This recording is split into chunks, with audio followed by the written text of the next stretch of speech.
it's been 3 years today since the Ohio State block and return. Has enough time passed for you to kind of reflect on what that kind of kicked off over the next few years, or is it still, I don't know how much you think about something like that? I'm gonna be honest, I don't really think about it too much. I'm more worried about, I guess, like the season at hand. I'm sure at some point I'll end up reflecting on it, maybe in the off season or something, but we don't really think too much about anything from previous years. It's usually about the most recent season. Whenever the only time those things would ever come up, plays like that is either during the season or if you're in the off season and y'all are just talking about past games and stuff like that. So. Does it make you feel old though, because you've been here for approximately 10 years? Nah, I mean, I'll be glad I was able to be a part of it. John, how does visualization kind of play a role in what you do as a corner? I mean, do you go through, Sean Clifford was telling us he spends a lot of time doing that? I do it a ton. I think it's really important.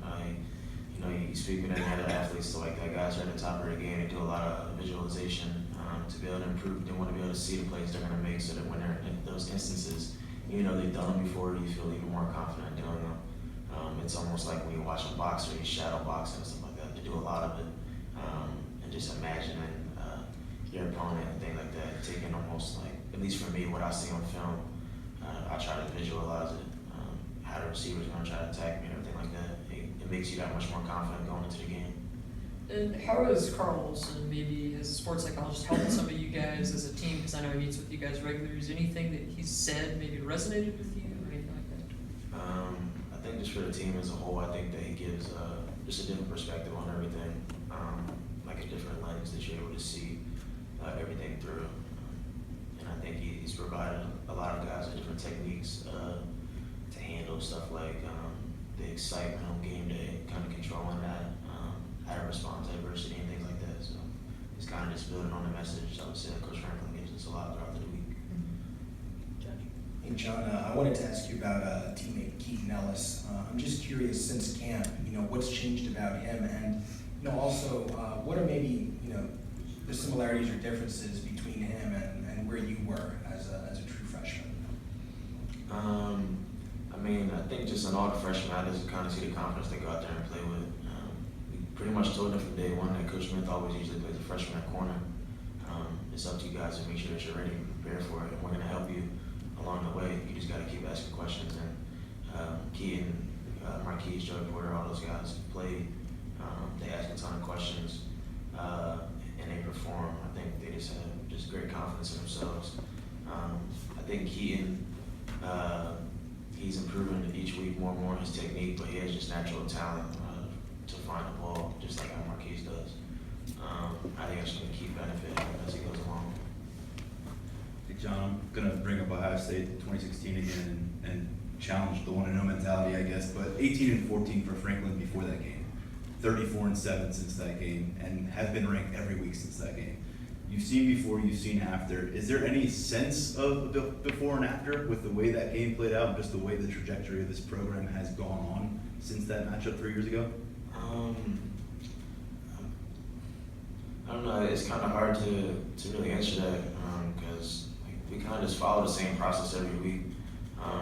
It's just some days people will see the results more, but we're kind of constantly seeing that improvement each and every day. And I feel like that's always been the way, even since when I got here in 2015. I've always seen steady progress. The program getting better and better and building.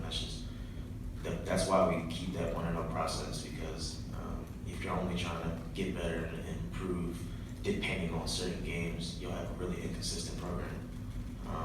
But I think the mentality we have, being 1-0 each week, has kind of allowed us to keep improving and seeing the gains and everything that everybody's seeing from us. And with that said, considering the amount of freshmen and redshirt freshmen who are heavily involved in this team, coming off of the whiteout win, all this stuff that goes with that, how do you as a leader come in Sunday and kind of ensure, and across the locker room, I guess, ensure that everyone is moving forward and not reminiscing on Saturday night way too much? I don't think you're going to reminisce too much when you expect it. Like, we expect to win. Like, we go in every game, we expect to win. Like, that visualization part, we imagine ourselves doing our job, doing everything we need to do to win the game. Like, so when you feel like you've been there before, and you constantly have the expectation of yourself, it's not really so much of a huge parade. I'm excited. It's because I expect to do it. It's kind of that mentality over and over again every week. That's just kind of how we feel. If I could ask one more on a different subject, each week we get an assistant coach on the phone on Thursday. This week it's Terry Smith. How is he, as the head coach of your position, how has he kind of helped you individually, and then just how does he help this program in total? Coach Smith gives a great perspective because he's been in our shoes before. He's made a ton of plays here.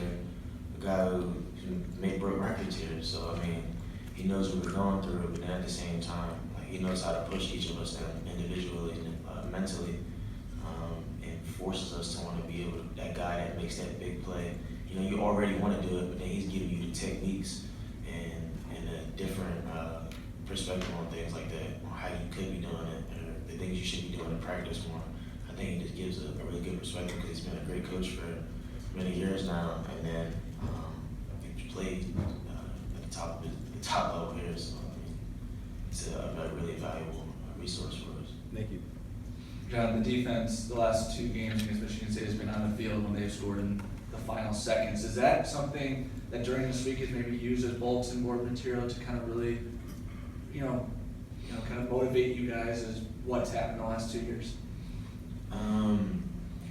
Definitely, it's kind of something we've seen that we rewatch all the games and we're like, we're the ones that are on the field.